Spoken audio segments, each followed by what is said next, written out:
You possess a gift, a power that you were born with that you can use to transform the quality of your life right now. The power I'm speaking of is the power of your brain and body working together. It's the same power that allows your heart to beat over 100,000 times a day without you even having to think about it. It pumps over 6,000 quarts of blood a day through a network of blood vessels that, if you were to put them end to end, would go over 60,000 miles. That's enough to circle the Earth twice at the equator. You don't even have to think about this. You've got a set of eyes that instantly make distinctions, over 10 million different color distinctions. You've got a set of muscles that, if they were to work together and pull in one direction, would equal 25 tons of pulling power. And all of this process is being run in a body that's made up of about 98% water, run by about a 3-pound lump of matter we call our brain.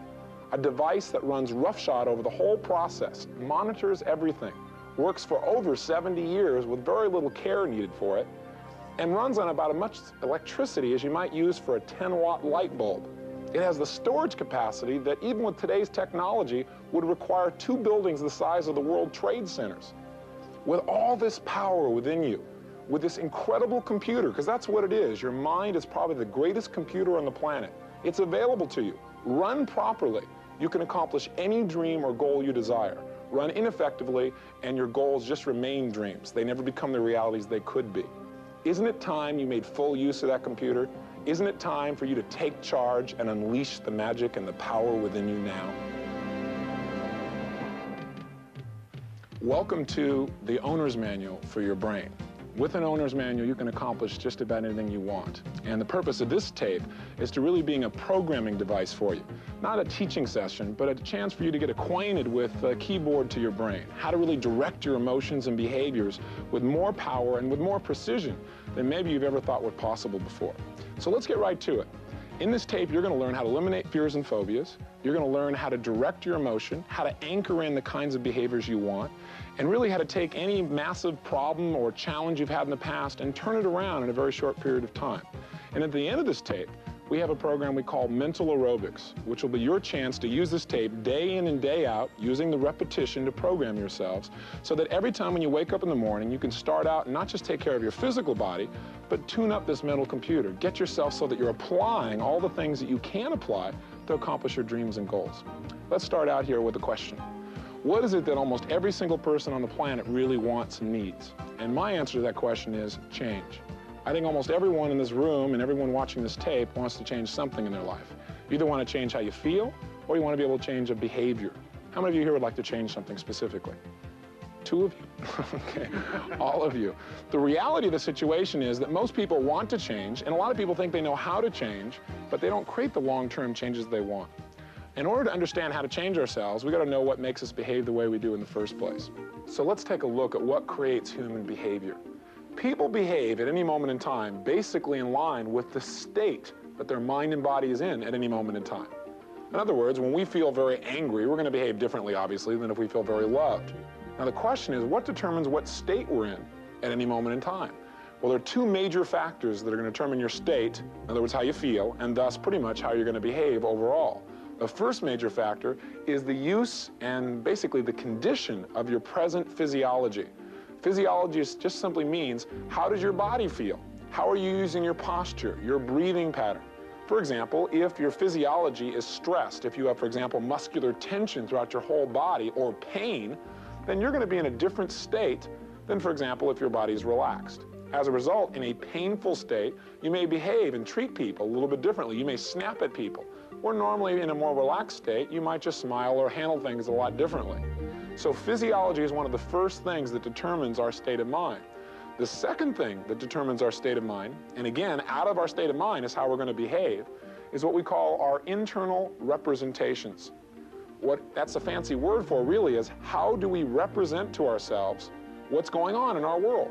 There are 2 major ways in which we usually represent things, and that is by what we picture in our minds, and also how we picture things in our minds, as well as by what we say to ourselves or what we listen to and how we listen to it.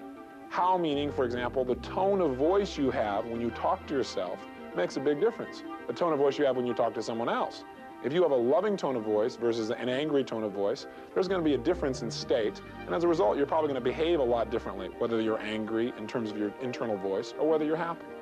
So again, how you represent things in your head is going to make a big difference in your emotional state and your behavior. So let's come back to the first one. Physiology is the most powerful leverage we have for managing our states in our life. Those times when everything just flowed for you, your physiology was in a great place. You were in control. You were in charge. So let's just try something really simple. Think about this. If you were to find somebody who's depressed, that state of mind called depression has a specific posture and physiology associated to it. Somebody who's depressed, what does their posture usually look like? You tell me here in this audience. Where are their shoulders usually? Okay, slumped. Where's their head? Down. Eyes are looking down. What's the breathing usually like? Shallow, okay. What are the muscles in the face like? Are they tight? Are they relaxed? What are they like? Tight. Usually kind of droopy for most people when they're depressed. Tight, usually they have some anxiety. But if they're just depressed, it's usually kind of droopy and drop down like this. Now, if you take that exact same person who's depressed and do only one thing, that is change the way they're using their posture, you'll instantly change the way they feel and the way in which they behave. Now, again, I know this sounds very simple, but it's how the brain and body work.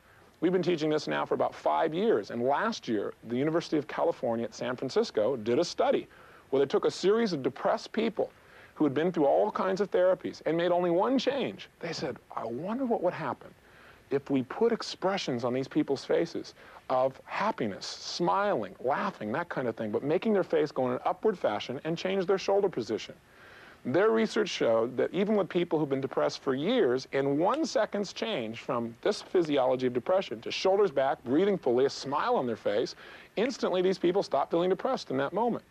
Now the key, of course, is to take it from changing how they feel in a moment to long term, which we're going to get into in this tape. So let's try it in this audience. And you at home who are watching, try this as well.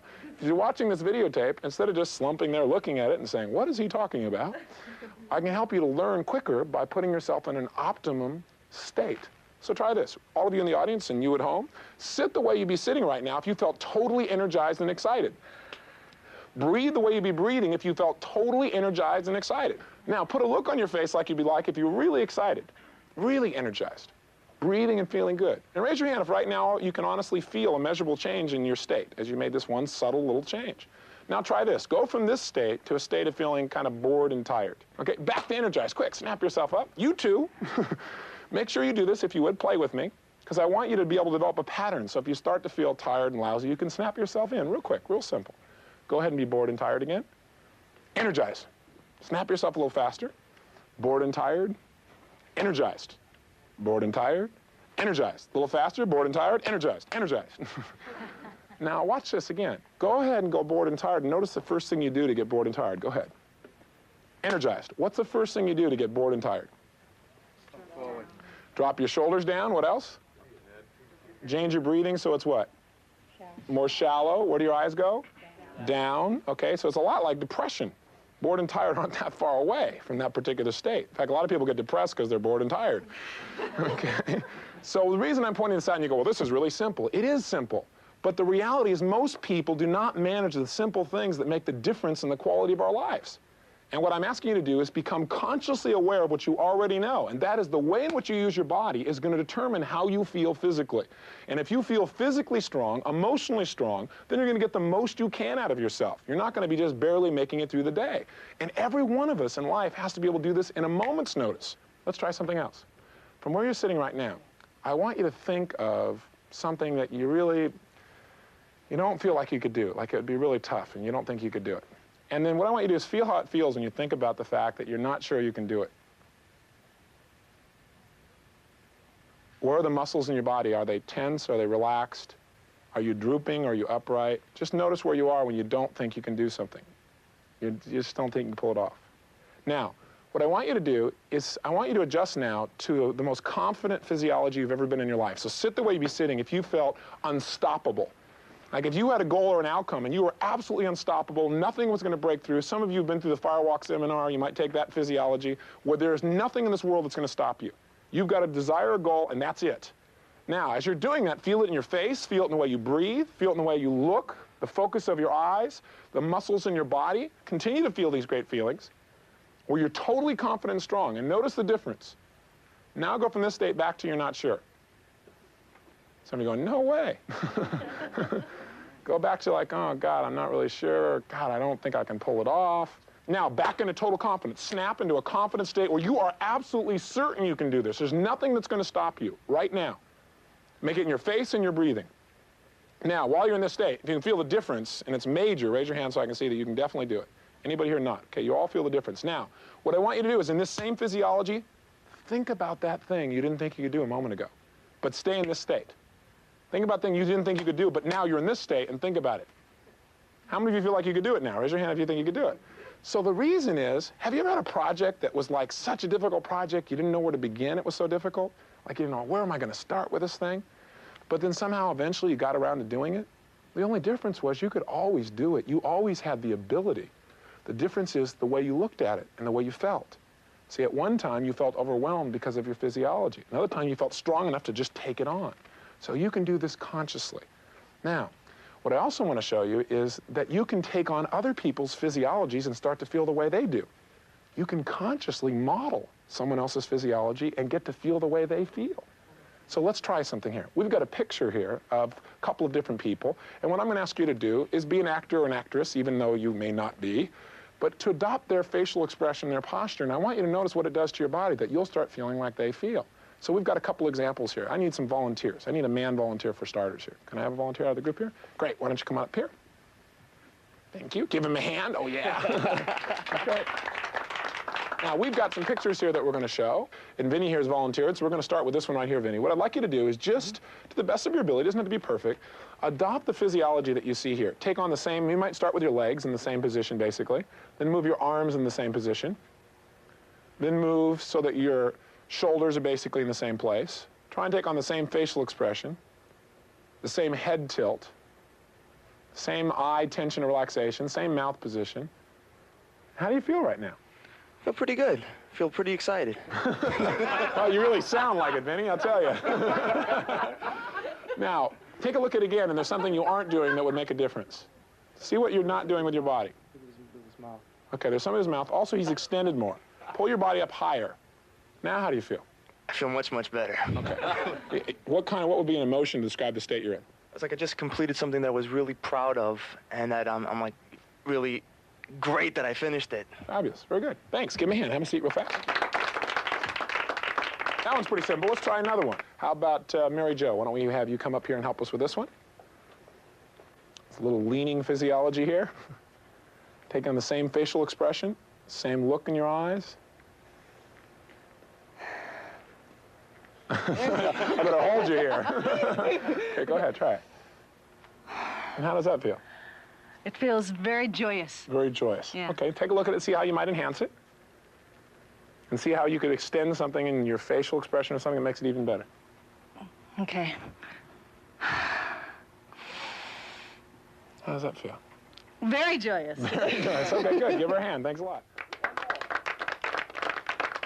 So what we're having these people do by duplicating someone's physiology is just basically send the same messages through their physiology into their body, so they're duplicating or creating very similar states. They begin to feel similarly, and they've got a very strong advantage in possibly even behaving in a similar way.